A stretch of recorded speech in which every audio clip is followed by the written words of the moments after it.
अगर आप इसी तरह बने रहते हैं तो आप कुछ समय बाद देखेंगे कि उनके पास कोई चारा नहीं है। भावना एक बहुत शक्तिशाली चीज है।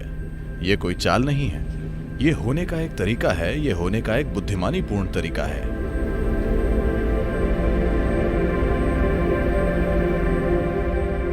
सद्गुरु, क्या आप हमें सद्भावना बनाने और बोध को संभालने के बारे में कुछ बता सकते हैं?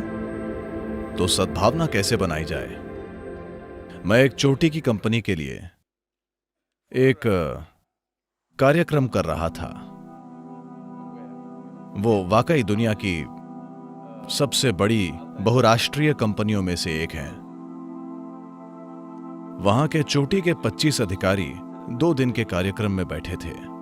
मेरे साथ 9 वॉलंटियर थे। ईशा फाउंडेशन पूरी तरह से वॉलंटियरों द्वारा चलाया जाने वाला संगठन है और ये 9 वॉलंटियर कार्यक्रम में सब कुछ संभाल रहे थे। और दूसरे दिन इनमें से एक अधिकारी ने मुझसे पूछा, सद्गुरु, आपको ऐसे लोग कहां मिलते हैं?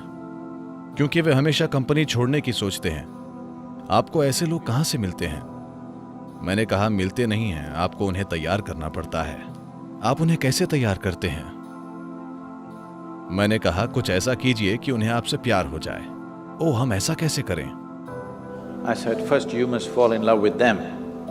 Then they say, oh, they don't pay us for that. So that's all it is. मैंने कहा, पहले आपको उनसे प्यार करना पड़ेगा। फिर वे बोले, ओ, उसके लिए हमें कंपनी पैसे नहीं देती। तो पूरी बात यही है।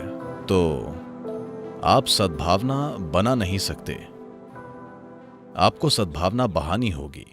अगर आप इसे हर किसी को देते हैं तो ये कई तरीकों से आपके पास लौट कर आएगी, पर आपको इसकी चिंता नहीं करनी है कि आपके पास वापस आती है या नहीं। यही आपके जीने का तरीका होना चाहिए, इसे होने का तरीका होना चाहिए, ताकि आप स्वाभाविक रूप से हर किसी को अपनी हर उस चीज में शामिल कर लें जो आप हैं। कुछ उत्तर देंगे, कुछ उत्तर नहीं देंगे, और ये ठीक है, ये उनका चुनाव है। लेकिन जहां तक आपकी बात है, कोई विकल्प नहीं है। आप हर किसी के साथ प्रेम में पड़ गए हैं। उनके लिए वे फिर भी चुन सकते हैं, लेकिन कुछ समय बाद वे अपना चुनाव खो देंगे। उनके पास कोई विकल्प नहीं बचेगा।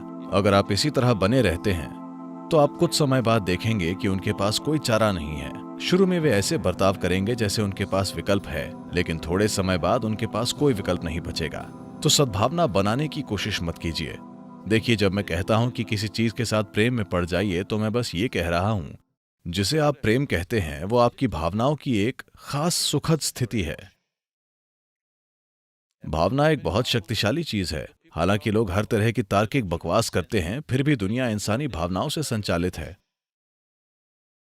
हाँ, क्या ऐसा नहीं है?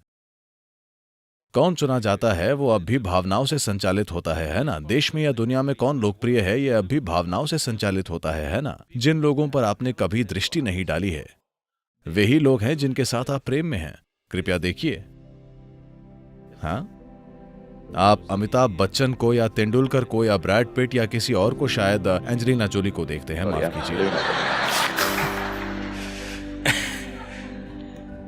आप उन लोगों के साथ प्रेम में हैं जिनको आपने कभी नहीं देखा है, क्योंकि आपकी भावना की प्रकृति यही है। तो भावना एक शक्तिशाली साधन है। तो अगर आप अपनी भावनाओं में लगातार मिठास बनाए रख सकते हैं तो आप अपने आसपास की हर चीज के साथ प्रेम में होंगे। अगर आप ऐसे हैं तो लोगों के पास कोई चारा नहीं बचेगा। इसलिए ये कोई चाल नहीं है, ये होने का एक तरीका है, ये होने का एक बुद्धिमानीपूर्ण तरीका है। क्योंकि वे आपके प्रेम में पड़ते हैं या नहीं पड़ते हैं, आपका जीवन बहुत सुखद और मधुर होगा। कोई आपसे प्रेम करता है या नहीं, उससे कोई फर्क नहीं पड़ता। बात सिर्फ ये है कि आप प्रेम में हैं और आपका जीवन बहुत सुखद बना देता है। So goodwill, there is no trick to build goodwill. तो सद्भावना बनाने के लिए कोई चाल नहीं होती, उसे चालाकी कहते हैं। कोई तरकीब नहीं है, आप बस ऐसे बन जाइए। जो उत्तर देते हैं वो उत्तर देंगे, जो नहीं देते वो नहीं देंगे। इसमें क्या समस्या है?